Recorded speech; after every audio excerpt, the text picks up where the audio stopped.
synthetic, and it is sportswear made from recycled plastic, from all carpets, fishing nets, industrial nylon waste, and I also use wood fibers, which this gentleman is wearing. Lots of companies are doing this these days. So where I'm fully circular is that I have a return deposit on all my clothes. So when it's worn out, they send it back to me, and I use it along with all my production cut off. Do you know when you cut the clothes, you get all this cut off, right? Normally you would just chuck it, but I collect it and it's sent to me, and I take all the worn out clothes, put it together with that, and then we are developing yoga mats. So all of that clothes will become yoga mats. We're doing that next week. And then all these yoga mats will also have a return deposit on them, so I should be 100% circular. And this is quite important for me because even the sewing thread is recycled, the labels are recycled, and I believe that that's really how you do it. You make sure your entire design process is circular, and you make sure the customer has a green alternative to the landfill at the end of the life cycle. I also do I have a non-profit where I actually take two of my competitors cut off as well from the same yarn, and then I take the bigger chunks, I send it out to India, and I help women out of prostitution by teaching them how to sew, and then they will be sewing children's swimwear, and all of that is sold and the profit goes back. So I will have a pro-profit. The investors like money, right? Wow. So that will be also I want to pay my salary. And then I will have the non-profit part, which will just continuously help my competitors get through their waste, and it will help women get a better life. So sort of, I'm from a business world, I'm not from the fashion industry, so I came into this wanting to create a solution rather than just add to the problem with more clothes. So I always say, buy less, but buy better, because my quality is really high, so it doesn't get see-through. When you're squatting at the gym and you just get like a nice little G-string sticking out on this. Okay. Is it difficult to be 100% circular? Well, yes and no. So I've chosen to put my entire production in Europe. I'm an old HR boss, so I really care about the people who make my things. And there are certain elements when you are saying you're 100% circular. I'm also being certified as it, so you really need to be careful with each supplier that they don't have a lot of waste. So it's not easy, and I think that's why people don't do it. They say it's just too much work. I should not do it as a small company. It should be the big companies, but they're not doing it. So that's why I've started it, because I have a business mind. So I'm hoping to make it attractive for investors that this is actually possible, right? And it still has to look good when you wear it, and it has to be high-waisted. Most important, maybe. Most important. Yeah, I'm not a designer, but I know what I like when I do CrossFit and running. So I don't want my belly. How do you make sure that this transparency is strong enough at the base of your supply chain? So, do you know B Corp certification? B Corp, of course. Yeah, so I'm currently being B Corp certified. So I have certifications from every single supplier, and I get all the components. I send it to my sewing. They don't do everything. They just sew it for me. The rest, I have hands-on of everything. We have time, but thank you. Thank you so much. Always move back. Thank you so much. Thanks so much. We will hear I just more wanted- about recycling from colors. Yeah, okay. I just wanted to add that B Corp is one of the strongest eco certificates on the market. There's many of them, but B Corp is a really good one. Yes, thank you so much. Thank you.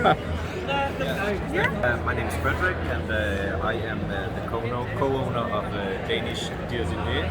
We are primarily doing hosiery, so socks and tights, but now we are also moving into lingerie and activewear. So we are working with recycled materials, both recycled elastane, recycled polyamide.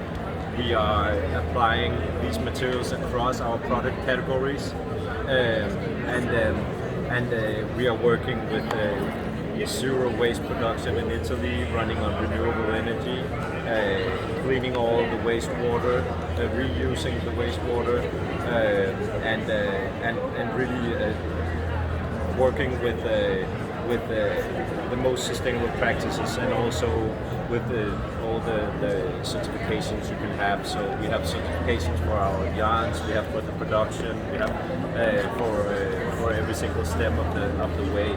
And if you look at tights or pantyhose, then it's really a single-use plastic product. once upon a time it was a really durable product, but now it's made so the buying frequency is high. You buy your tights in the supermarkets or wherever in fast fashion stores. So really it's a plastic waste when you throw it away.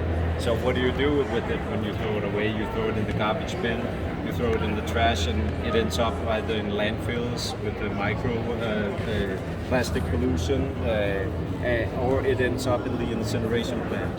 And it does so in the most of the developed countries. So what is the cost of the environmental cost of one pair of pantyhose when it goes to the incineration plant? It's 1 kilo of CO2, and that's a lot for one pair of tights. Wow. So more than 2 billion tights are being produced, used, and discarded every year. So that's a huge problem. It's more than 1.5 million tons of CO2 that ends up in the atmosphere, destroying the ozone layer and so on. So what can we do to prevent this? We have developed a recycling program, a recycling initiative where we allow all of our retailers. We have retailers throughout the world, in Germany, in Denmark, of course, Norway, Sweden, Holland, UK, and so on. For no charge, it's completely free of charge. They can get one of these boxes, place it in their stores, and we collect the discarded tights, so they can use it as incentive for their customers to come in and hand in their discarded tights. Just one question, a fast one. What eco certificates do you have? Do you have a third-party certificate? Yeah, so we have GRS and Eco Label, and also we are at the moment we are becoming a B Corp as well. So great. Yeah. The European Eco Label. Yeah. Thank you so much. Thank you so much. Have a good day. And Frederik, it's your science questions, guys. That's it. Can we have a? Yeah, I don't have it. I'm just so okay. underprepared. Apparently. We have the photos. Yeah. Thank you so much. And you're always welcome to write us on Instagram. Barcode, where you can all scan and you can actually watch the video on how these products are made. Yeah. Thank you so much. Have you ever heard about the brand Markberg? It's a Danish-owned company. It's been around for almost 14 years. Yeah. It's a company that started and it's owning it. And the whole DNA in our company is to be as sustainable and environmental aware as possible. So the last step now that we have come up with is actually using the scraps and pieces from our main collection and sewing them up into new panels. So these are handmade in India at our factories, and they're made into new bags. So these are actually just leftover pieces from the main production sewn into these panels and made into bags. You can touch. It's solid. So it's solid. Good quality. This is gonna last for 50 years. Yeah, it will never, it will. And even the teeny tiny pieces that are left from this are made into I would say almost dust. And they are actually used as the stuffing inside the bags. So it makes them even stronger, they last longer. Many companies use cardboard to inside the bags to make it more stiff. But the cardboard, when you bend it gets more. But leather won't. So we use that as the stuffing instead of cardboard. I just understand. So if you bend it, if it's made of cardboard and you bend it. If you have to put cardboard inside, if you bend it, it will get apart. Okay. It will never. Yeah, if you bend paper, it makes gets sense. hard. Okay. Leather won't. It's a living material. Yeah. We make the bag leather, we make it stronger, it will last longer, and we have zero waste. And the straps are made of recycled polyester, the lining is recycled cotton.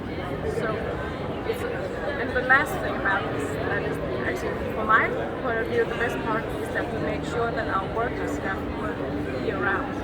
So instead of they have they work for 2 months and they have no income, they now have work year round. Because when they're not making the main collection, they're sent over to make these panels because it takes a lot of time. Yeah. But that's how we can make sure that a family around 6 have an income, steady income every month.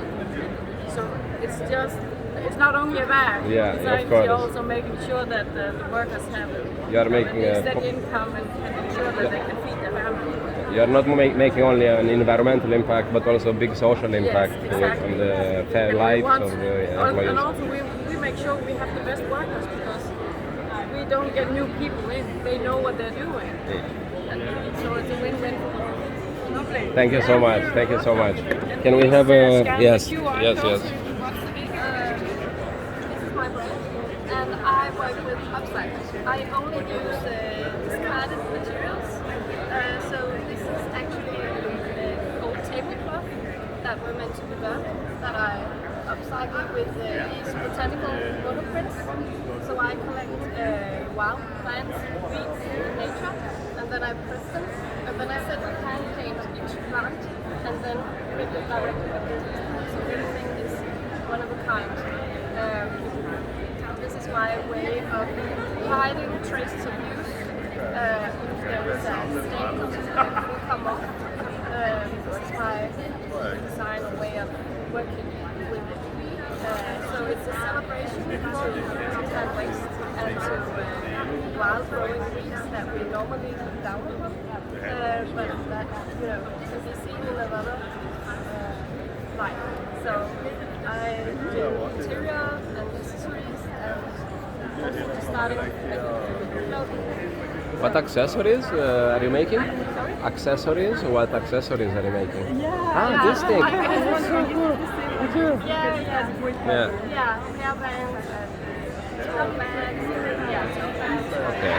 All that, yeah, Okay. lifestyle. Yeah. So only textile, only clothing, and okay. For upcycling, we met some guys from Materiale Centralen. Yeah. Yeah, do you know them? They work with leather, making leather products, upcycling the bicycle tires. Yeah. That's also very interesting. Cool. Yeah. And there are many other companies that have a lot of waste and they don't know what to do. Yeah. So we need to work together with this business. Yeah. So, like, I can collect some things, make some